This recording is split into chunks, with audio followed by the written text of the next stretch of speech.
Bugünkü podcast'imiz yolculuk yapmak hakkında olacak. Türkiye'de tatile çıkmak isterseniz işinize yarayacak bazı güzel cümleler öğreneceksiniz. Hem otel rezervasyonu yapmayı hem de bazı şehirler arası toplu taşıma araçlarını nasıl doğru kullanacağımızı öğreneceğiz.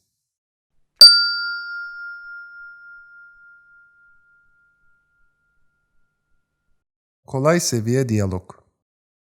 İyi günler. Burası Deniz Turizm Acentası. Nasıl yardımcı olabilirim? Merhaba, ben İstanbul'da ucuz bir otel bakıyorum. Yaklaşık 5 gün kalacağız. Kaç kişisiniz hanımefendi? İstanbul'da nerede kalmak istiyorsunuz?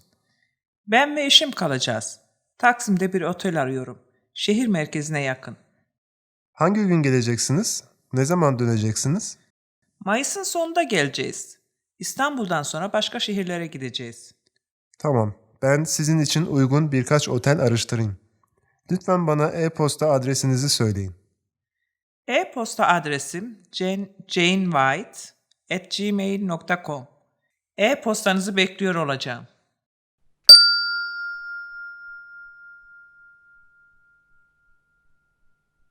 Orta seviye diyalog. İyi akşamlar. Taksim Otel'e hoş geldiniz.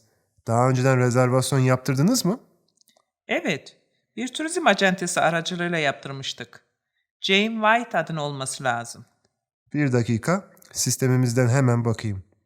Evet, 2 kişilik bir rezervasyonunuz var. Bir sorum var. Otelinizde kahvaltı ve akşam yemeği var mı? Varsa saat kaça kadar? Otelimizde sadece kahvaltı var. Saat 8'den 10'a kadar sürüyor. Kuru temizleme hizmetiniz var mı peki? Bazı kıyafetlerimi vermem gerekiyor. Evet var. Ben önce size oda anahtarınızı vereyim. Daha sonra kıyafetlerinizi bırakırsınız. Tamam, çok teşekkür ederim. Odamıza yerleşince size kıyafetlerimi bırakırım.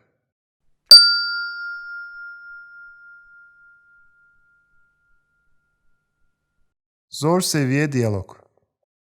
Umarım otelimizi beğenmişsinizdir. Ücreti nasıl ödeyeceksiniz? Kredi kartıyla ödeyeceğim. Size bir konuda danışabilir miyim? Elbette. Nasıl yardımcı olabilirim? Türkiye içerisinde en rahat nasıl farklı şehirlere gidebiliriz? Benim tavsiyem otobüste yolculuk yapmanız. Eğer tren hattı varsa treni de kullanabilirsiniz.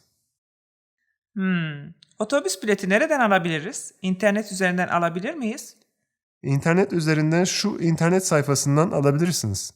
İsterseniz size yardımcı olabilirim. Gerçekten çok güzel olur. Tamam, sayfayı açtım. Şimdi ne yapmam gerekiyor? İlk kutudan İstanbul'u seçin. Daha sonra gideceğiniz şehri seçin. Tamam, seçtim. Şimdi bana otobüs firmalarının listesini verdi. Şu firma oldukça iyidir. Şimdi ödeme yöntemini seçerseniz biletinizi alacaksınız.